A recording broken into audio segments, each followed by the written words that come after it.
अभी पहली रसोई में क्या बनाने वाली हैं? तेरी भाभी, मैंने कुछ बताया तो नहीं उन्हें, लेकिन सारा सामान रसोई में ही है। देखो अब जो उनका दिल करेगा वो चीज बना देंगी। घर वालों ने बहुओं को कुछ बनाने को नहीं बताया था, तो वहीं दूसरी तरफ पांचों बहुएं कुछ इस तरह से खाना बना रही थी।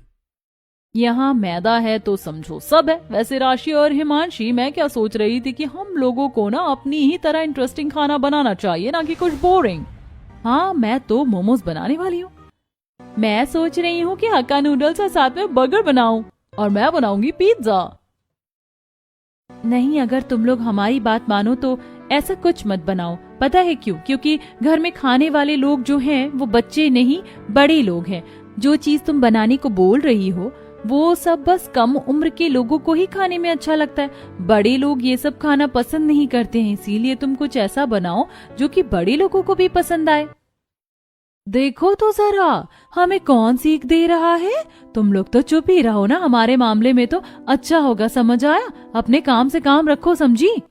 ज्योति को राशि ने करारा जवाब दिया, जिसके बाद तानी को गुस्सा आ गया, लेकिन वो गुस्से को काबू करते हुए ही बोली, हम बस तुम्हें एक राय दे रहे थे। अगर तुम्हें ऐसा नहीं करना है तो मत करो, लेकिन तुम लोगों को हमें ऐसे बोलने का कोई हक नहीं है। समझ आया? अगर तुम लोगों के खाने को कोई ना खाए ना तो मुंह हमें बनाकर नहीं दिखाना। समझ आया? तानी ऐसे बोलकर अपने खाने को बनाने में लग गई और रानी अपनी बहनों के साथ अपनी मर्जी का खाना बनाने लगी।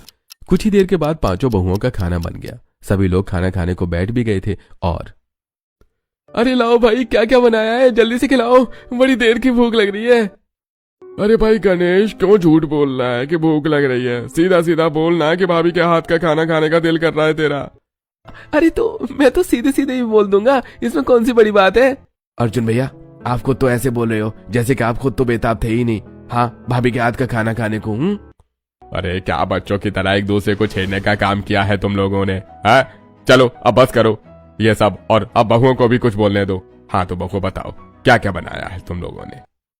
बाबा, मैंने बनाया है पिज्जा, और राशि ने बनाए हक्का नूडल्स, बर्गर, और हमारी सबसे छोटी और प्यारी सी हिमांशी ने बनाए सभी के लिए मोमोज। लो कर लो बात, ये भी कुछ खाने की चीज है, ये सब तो बच्चे खाते हैं। बुआ, क्या बुरा है इन सब में? मैं तो बड़ी खुश हूँ कि भाभी ने कुछ अलग बनाया है। अरे तो तुम बच्चियां ही तो हो। थोड़ा थोड़ा तो ये सब मैं भी चख लूंगी, लेकिन निरा निरी ये सब खाना तो मेरे बस की नहीं है।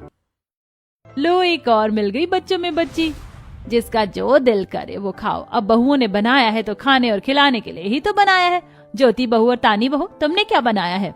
माँ जी, हमने बनाए हैं इंडियन ट्रेडिशनल खाना। हमें लगा कि मॉडर्न या चाइनीज आपको पसंद नहीं आएगा, क्योंकि बड़े लोग हैं, ये सब कम ही पसंद करते हैं। तो हमने सभी के लिए बनाया है शाही पनीर, कढ़ाई पनीर, और साथ में बटर वाली तंदूरी रोटी और पूरी, और मीठे में बनाई है खीर।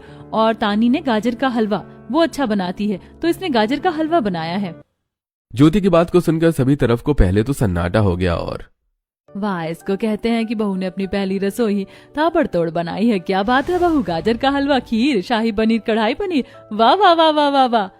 लाओ भाई, जल्दी से खाने को दो, अब तो रुकना नामुमकिन है। इसको कहते हैं खाना जिससे पेट भी भरता और मन भी खुश हो जाता है। ये नहीं कि बच्चों के जैसा खाना बनाओ और खाओ और उसको ही कहो कि खाना खाया है। लाओ बहू, मुझे भी देना। भाभी, पहले तो मैं भी सोच रही थी कि मैं भी जंक फूड ही खा लूं, लेकिन जब मुझे पता चला कि ये सब बना है तो अब मुझसे रुका नहीं जा रहा। मुझे भी यही सब खाना है जो आपने बनाया है। ये सब मोमोज और चाउमीन तो बाहर भी मिल जाते हैं और हम खाते ही रहते हैं, लेकिन ये चीज कुछ अलग है।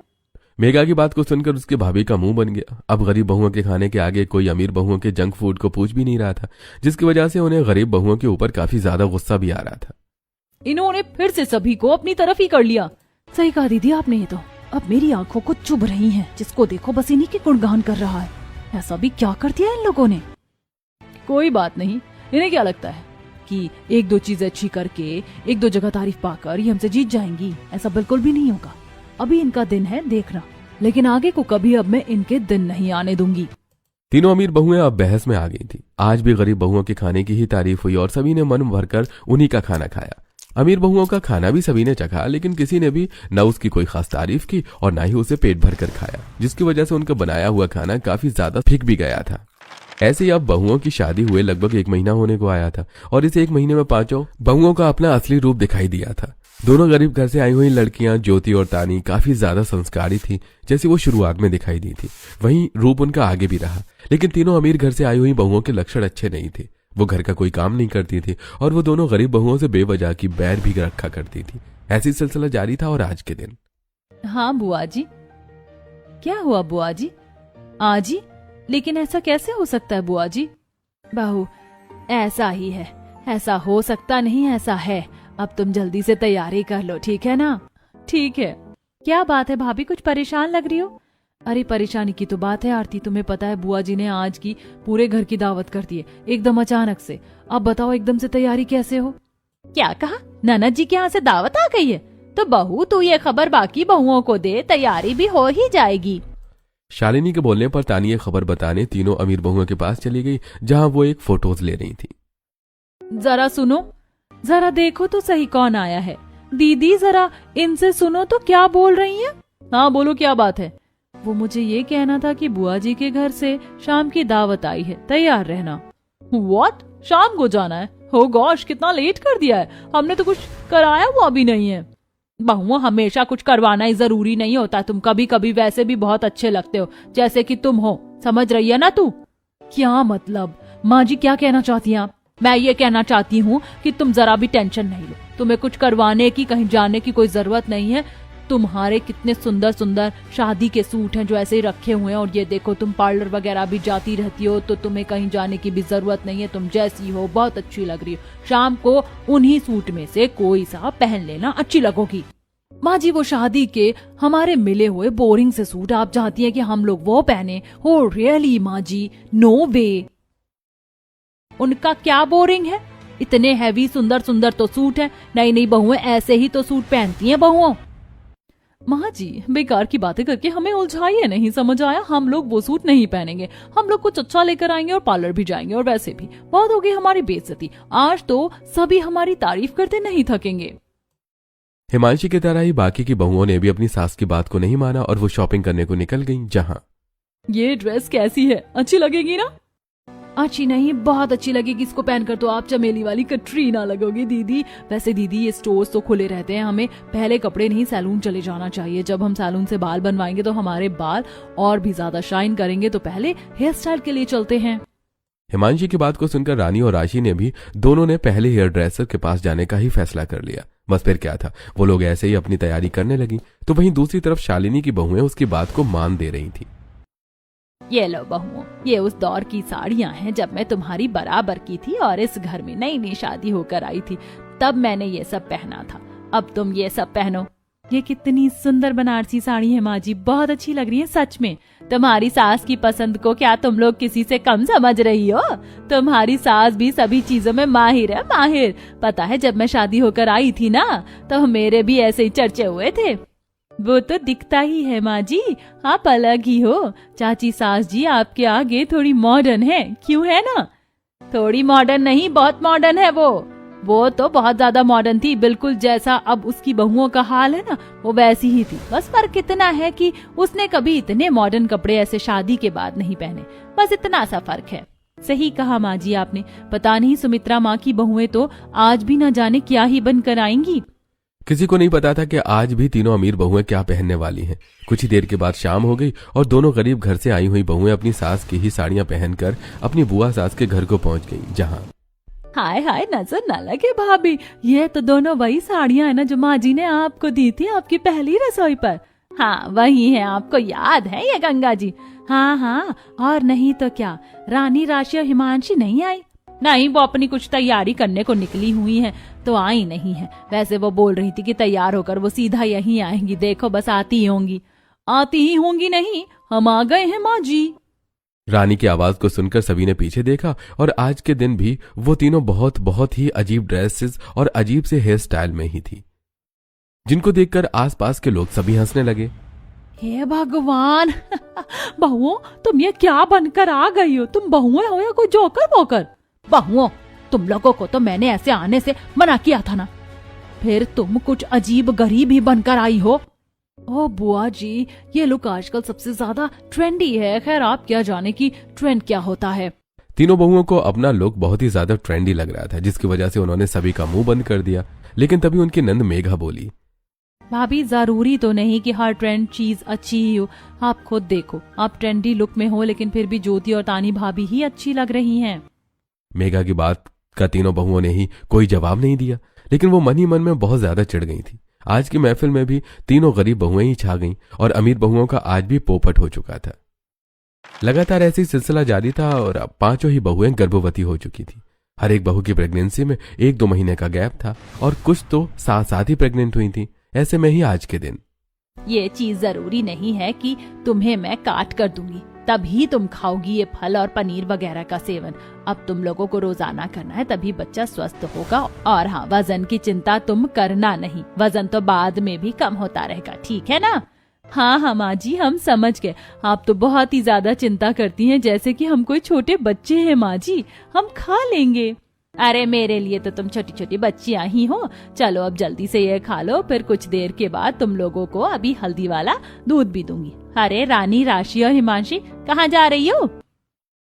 कहीं नहीं ताई सास जी, हम बस अपनी फ्रेंड्स के साथ आज किटी पार्टी करने जा रहे हैं। नहीं, किटी पार्टी वार्टी नहीं होगी। ये सब अब तुम अपनी प्रेगनेंसी के बाद करना। इस तरह से ये सब करना अच्छा नहीं है, बच्चे पर बुरा असर पड़ेगा। बहुओं, रहने दो दीदी, इन्हें मैंने भी समझाया लेकिन इन्हें बात समझ ही नहीं आती। बस जब जो इन्हें करना है वो करना है, जाने दो। अरे ऐसे कैसे जाने दूं, ये सही नहीं है सुमित्रा। शालिनी अभी ऐसे बोली रही थी कि तीनों बहुएं उसकी बात पूरी हुए बिना ही पार्टी करने को चली गईं और वहां उनका जो मन किया वो उन्होंने खाया पिया। ऐसी जैसे अमीर बहुओं का मन किया, उन्होंने अपना प्रेगनेंसी वाला वक्त वैसे गुजारा और आज के दिन उनकी गोद भराई का फंक्शन होने वाला था। रानी, तुम्हें समझ नहीं आ रहा क्या? माँ क्या समझा रही है? ऐसे प्रेगनेंसी में हेयर स्पा वगैरह करवाना सही नहीं है। इससे किसी और का नहीं बल्कि तुम्हारे और हमारे बच्चे का ही लॉस है, मान जाओ। अरे मेरे बाल तो देखो कैसे झाड़ू जैसे हो गए हैं। इन बालों से आज मैं फंक्शन तो नहीं अटेंड कर सकती हूँ ना। आप मुझसे बेकार की बातें नहीं करो। मैं जो कर रही हूँ अपनी मर्जी से कर रही हूँ। मैं आज फंक्शन में आऊंगी और हेयर ट्रीटमेंट भी करवाऊंगी। कोई लड़की ऐसी नहीं होगी आज के दौर में जो कि फंक्शन से पहले हेयर ड्रायर के पास ना जाती हो। अब आप हम लोगों को परेशान नहीं कीजिए, हमें जाने दीजिए। माँ, क्यों आप इन्हें समझाने में अपनी एनर्जी को वेस्ट कर रही है? जरूरी तो नहीं है ना कि उस इंसान का भला ही सोचा जाए जिसको अपनी परवाह ही नहीं है। बोलिए, आप इनसे बात करके अपनी एनर्जी को बर्बाद नहीं कीजिए। मेघा की बात सुनकर भी तीनों बहनें को कुछ समझ में नहीं आया और सभी के मना करने के बावजूद भी वो हेयर स्पा वगैरह करवाने को चली गई। कुछ ही देर के बाद फंक्शन शुरू होने वाला था। सभी बहुएं तैयार हो ही रही थी कि तभी रानी के कमरे से तेज चिल्लाने की आवाज आई। अरे क्या हो गया, क्या बात है? सभी लोग तेजी से रानी के कमरे की तरफ को भागे और वहां जाते ही सभी की आंखें फट गईं। रानी के सिर के बीच के बाल उसके पैरों में पड़े थे और वो बीच से गंजी हो गई थी। हे भगवान, ये क्या हो गया? बहू, दीदी दीदी, सभी रो क्यों रहे हैं? क्या बात है? अरे नहीं भाभी, आप दोनों भी। प्रेगनेंसी में हैवी केमिकल बालों पर लगवाने से रानी के बाल तो उड़ ही गए थे और राशि और हिमांशी के सर पर भी बोल्ड पैचेस बन गए थे। काफी देर तक किसी को समझ नहीं आया कि वो क्या करें। और लो, लग गई तुम्हारे बिग। मैंने तो पहले ही मना किया था कि मत करवाओ कुछ भी अपने बालों पर। इन 9 महीने में तुम लोगों ने एक अच्छा काम नहीं किया है जो तुम्हारे बच्चे के लिए अच्छा साबित हो। अब जाओ, सभी गेस्ट आ गए होंगे। बहुएं बुझे हुए मन से अपने लिए बने हुए स्टेज पर पहुंची। दोनों गरीब बहुएं आज भी हमेशा की तरह बहुत सुंदर लग रही थी। उन्होंने लहंगे पहने हुए थे और साथ ही उन्होंने अपने घने बालों को भी खोला हुआ था, जिसकी वजह से उनकी सुंदरता में 4 चांद लग रहे थे। वहीं अमीर बहुओं के भी लहंगे थे, लेकिन वो पेट पर से खुले हुए थे, जिसकी वजह से वो जरा भी अच्छी नहीं लग रही थी। बड़ी जेठानी जी की बहुएं तो परियों के जैसी हैं, लेकिन ये तीनों कभी भी अच्छी नहीं लग सकती हैं। ऐसे ही सभी बातें बनाने लगे। ऐसी बहुओं की गोद भराई शुरू हुई और जैसे ही बहुओं ने तोहफे लेने शुरू किए, अचानक से रानी की विग उतर गई। रानी ने उसे रोकते को जो हाथ चलाए तो राशि की भी विग चली गई और ऐसे ही तीनों की विग उतर गई। सभी उन्हें देखकर उनका मजाक बनाने लगे। लो कर लो बात, ये तो तीनों ही गंजी चुड़ैल है। सभी ऐसे ही हंसने लगे कि तभी अमीर बहुओं का साथ देते हुए गरीब बहुएं बोली, चुप कीजिए आप लोग, बस बहुत हो गया। आपको क्या लगता है कि ये सब करके आप बहुत ही अच्छा काम कर रहे हो? आप लोग किसी का खास दिन खराब कर रहे हो, क्या ये सही है? सही कहा, अगर वो लोग विग लगाए हुए हैं तो क्या दिक्कत है? इंसान अपनी खुशी के लिए अब इतना भी नहीं कर सकता है क्या? दोनों बहुओं की बात को सुनकर सभी तरफ को सन्नाटा हो गया। बस फिर क्या था, कोई मेहमान फिर फालतू नहीं बोला। वहीं अब अमीर बहुओं को भी एहसास हो गया था कि गरीब बहुएं कितनी अच्छी हैं और सब कुछ